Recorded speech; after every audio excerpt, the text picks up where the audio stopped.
the other interesting off-season note here, speaking of quarterbacks, is, you're familiar with the Jaguar situation. You had a chance to cover for sure. that team. And, the latest rumors have Tim Tebow maybe going there. And I think the main reason for that is to open up the tarp on the top deck and try and sell a few more tickets. And he's obviously a very polarizing figure and a guy that is no guarantee to win. And up here, the Montreal Alouettes actually own his CFL rights, and people are sort of watching him intently from the north. So your thoughts on whether or not you think he'll end up in Jacksonville, because clearly Blaine Gabbert is not developing how they want.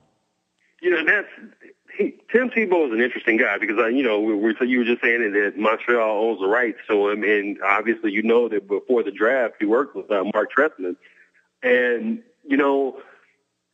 before, and it was because I was covering the Jaguars at that time, and so it was all about Tim Tebow because he's from Jacksonville. I was working for the newspaper out there, and so I had to cover him a lot. And I remember he had this big loopy delivery all through college, and when he worked with Marc Trestman, really, it was better. It was better at his pro day. He had a much better delivery.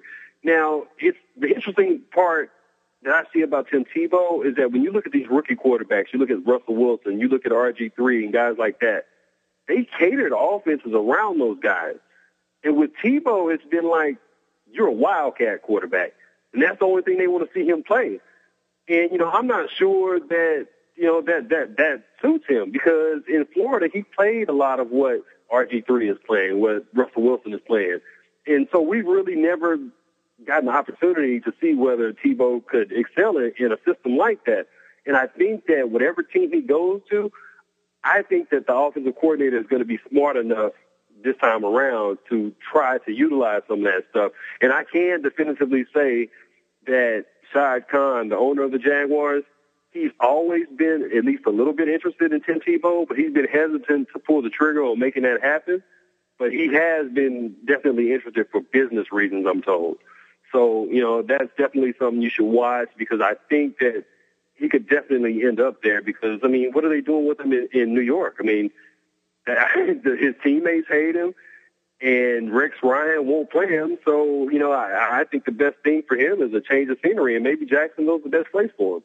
Before we let you go, Mike, you mentioned Marc Trestman. Rumors now that he may be considered for the Cleveland head coaching job. He's a guy who was an OC with the Raiders when they went to the Super Bowl, and as you mentioned, a quarterback guru of sorts. And he's won a couple titles up north. And when people didn't think it was really going to happen for him based on his style versus the CFL, is this a guy that's on the radar down there for some of these jobs and is talked about? Yeah, for sure. That the Bears are actually interested in him, too.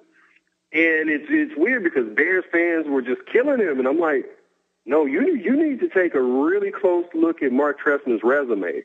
This is a guy that got Rich Gannon in 2002 to play at an MVP level. He's had Steve Young. He's had Bernie Kosar. We can go back to the 80s, 85, 86. He had Bernie Kosar. So the majority of his resume has been rooted in the NFL. Now, to me, the fact that he's gone to the CFL, I think it's actually helped him because, obviously, the rules are different. The field dimensions, things like that are different.